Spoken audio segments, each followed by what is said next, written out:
How's it going, No Stress Midwest? My name is Brian Turner. I'm the director of No Stress Midwest. Here introducing our new coach to the team. We have Kyle Miller here. We're going to be doing a little interview just so you guys can get to know him some more.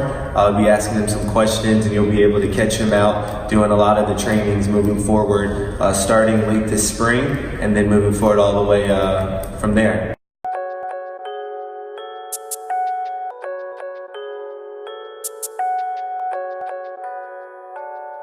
Tell them pull up.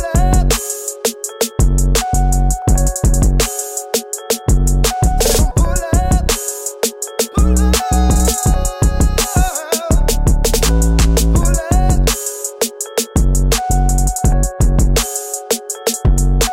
Pull up. Pull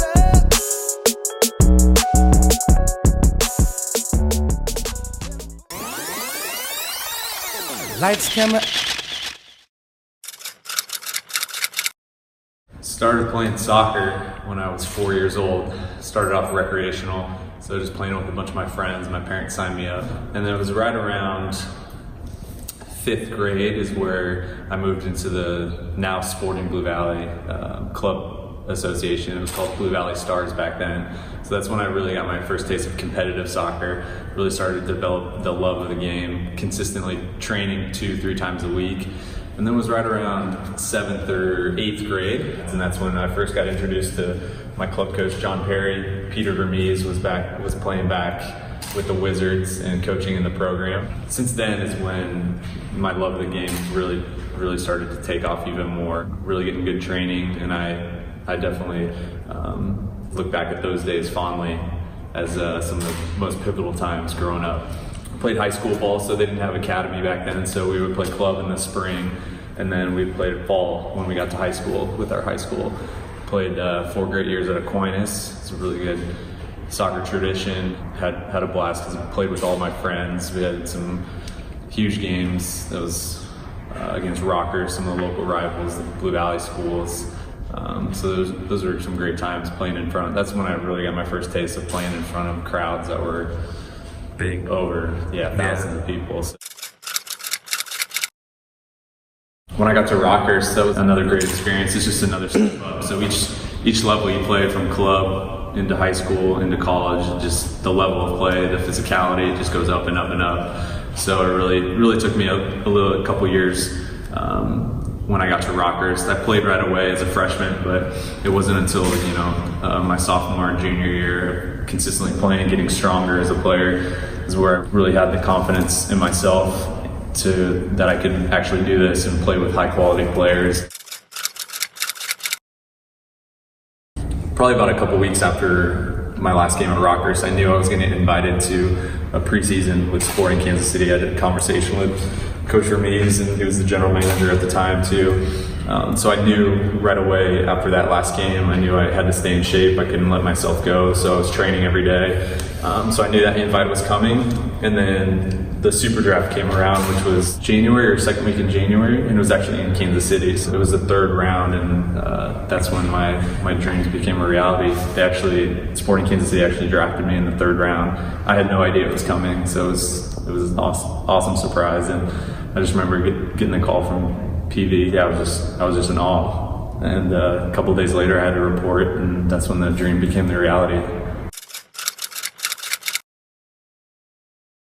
2012, we played at Stoke City. They were in the English Premier League at the time, so it was back when Peter Crouch, name drop, a lot of kids know him, that really tall guy.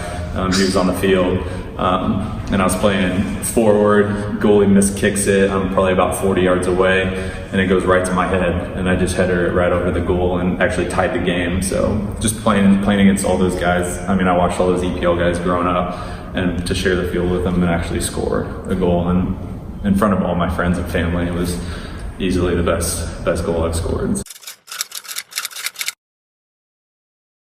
The new one is kind of like the Suarez chop. So if you ever watch Luis Suarez, striker for Barcelona, he does this chop where it's not just a chop or a Cruyff between the legs. He sets himself up. So top strikers, they set the defender up and they really chop it, and he's going not between his legs, but turning completely, almost like a 180, and that's how he fakes out the goalies, the defenders, and really like watching that move.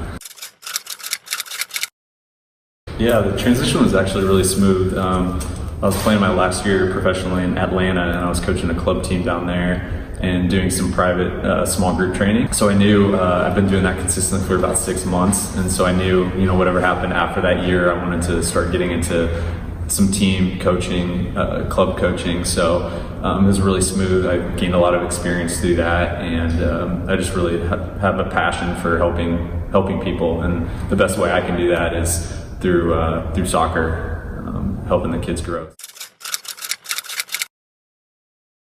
I'm gonna probably say not one in particular, just the whole camaraderie as like a team. So, you know, being in, not so much when you were younger, but like when you got to high school and college, you would train with your friends, your best friends every day. You would share locker room with them. You would, you know, hang out with them, go to dinner, and just being around all those guys every day were great memories, and something I definitely look back on.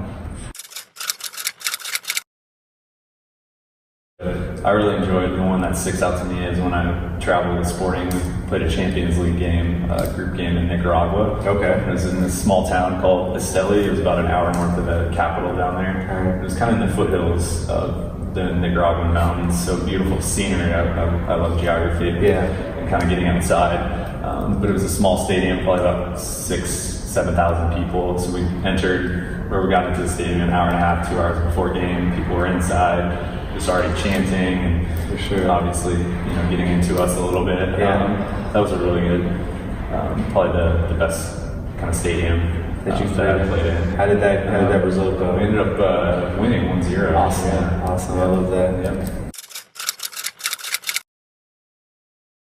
This is my first time going against a goalie. I'm going to his top right, so my left top bins. That's where I try to go. Yeah. So I'm playing mind games with him. I'm usually staring at him. All right. When the ref blows the whistle, that's when I make my approach, and then I can kind of see if he's going to move early or not, and then I'll just try to place it by him. So.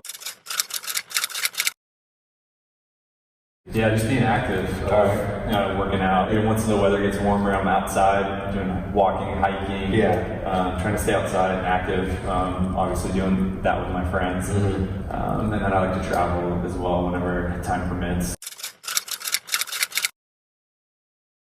Yep. All right. Turf or grass?